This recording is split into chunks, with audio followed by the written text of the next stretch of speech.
He was NSU head coach, Mike McConathy, coach. 2 games into the year, and obviously the results didn't go like you want them. But you get 2 days of practice before a Wednesday trip to SMU. What are some of those things that you're really going to be focused on over the next 2 days? Well, 2 days of practice is really beneficial, and when you build a schedule, you don't like to have to build it the way we had to build this one, because we were trying to get games in between guarantee games. As it's turned out, it would have been better if that game Sunday would have been sometime in December and given us some more practice time, but you don't know that going in. We made the schedule. The practice time is so important early on, because just playing, you can't fine tune, or you didn't have any time to correct the things that you did poorly at Texas, which was defensive transition. You know, and if you can cut down transition baskets, and you can cut down on turnovers or points that they score off of turnovers, and then you contest shots, and then you rebound the basketball, you've got a chance to win any game you play. Well, against Texas, they scored 28 points off our turnovers. You know, and that in itself was pretty over half of how much we got, you know, pummeled by. Is that a good word for that? Pummeled. So, that would be a word. You know, but it just is one of those things. So 2 days of practice is it's huge. You know, and actually you have 3, because we'll practice tomorrow, and then we'll shoot from 8 to 9 on Wednesday morning before we drive to SMU to play that night. So you get 3 days. The spin on that is when you come back from there, you don't have a day before Rice. That's kind of where we were on the Austin trip. We came back in, we drove all the way in, we didn't do anything, we went through film, you know, stretched, went through film and let them go.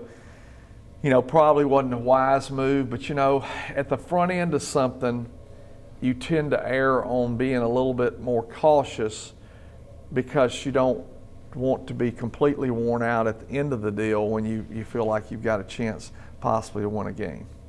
And then, you know, the other part of this, too, is you got 8 newcomers, and 6 of them are freshmen.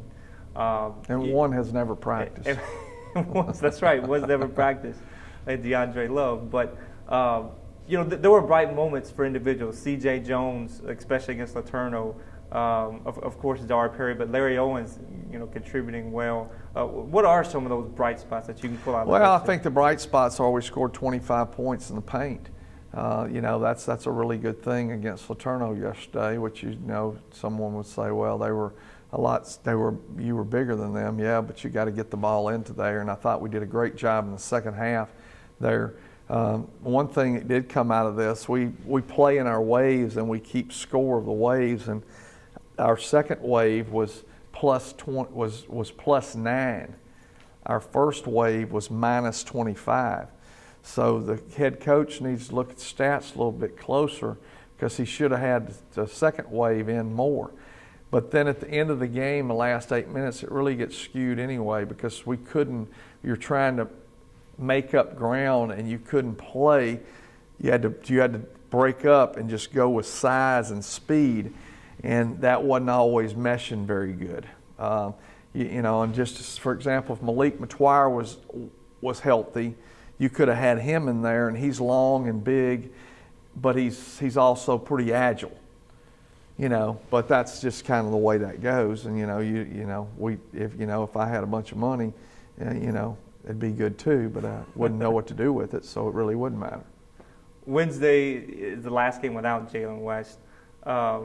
The bright side of the first 2 games without Jalen is that your freshman point guard, Dar Perry, and C.J. Jones got a lot of playing time.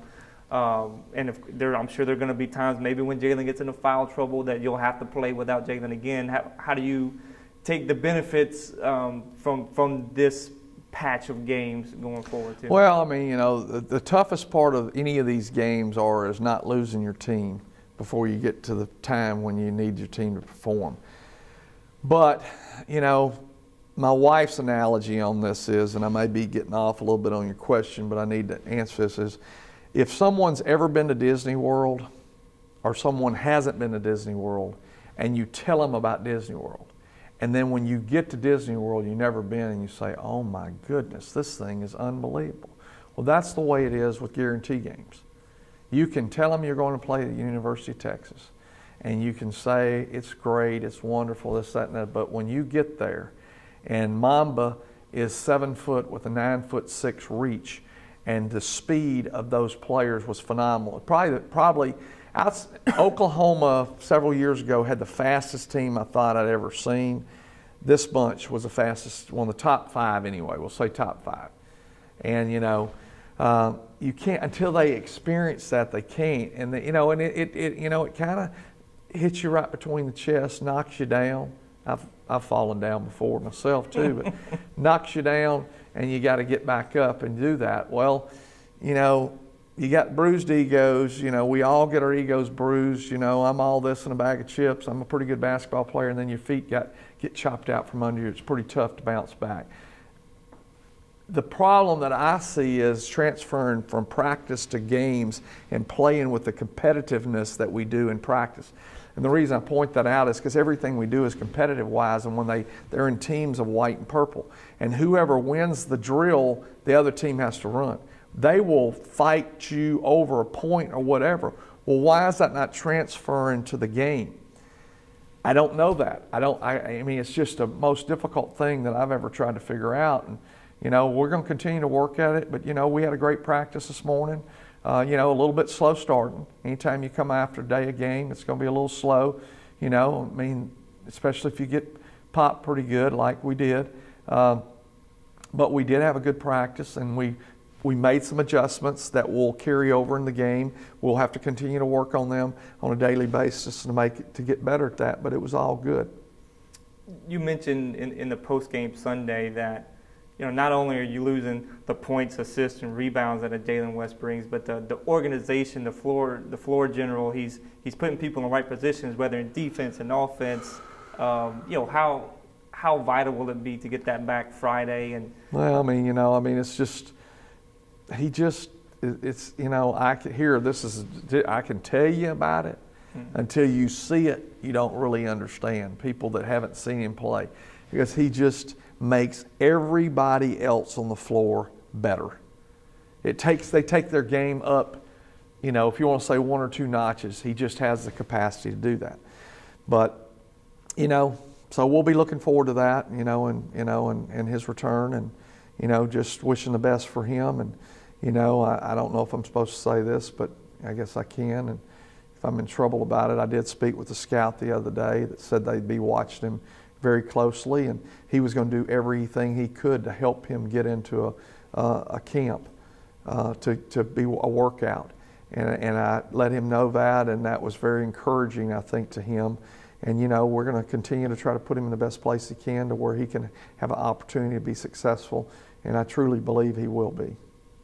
Wednesday at SMU, you mentioned the Mustangs are one of those tall, lengthy teams across the board. What are the challenges there, and then what are some things you hope to accomplish in that one? Well, the challenges they're really kind of a 6'6" to 6'8" type team. Their guards are big, and that creates a little bit of a problem. But they pass the ball extremely well, really move the ball, great high-low passing team, do some really good things. It'll be for us to be able to adjust to what they do the things that we do good, stay within what those are, and work to improve. And I think we'll come compete. I think that it's funny you say that. You think you'll come compete. Well, you ought to always come compete. Well, I know, but in today's world, it's just different than it was 30 years ago for whatever reason. I don't know if it's the AAU factor. I don't know if it's the number of high school games, but it seems like to me that players can wash it away so much quicker than players 30 or 40 years ago, because the AAU philosophy is, I got another game in an hour. I'll get over that. So I'm not being critical of AAU. I'm trying to figure out why the mentality is so much different. Coach, thank you very much.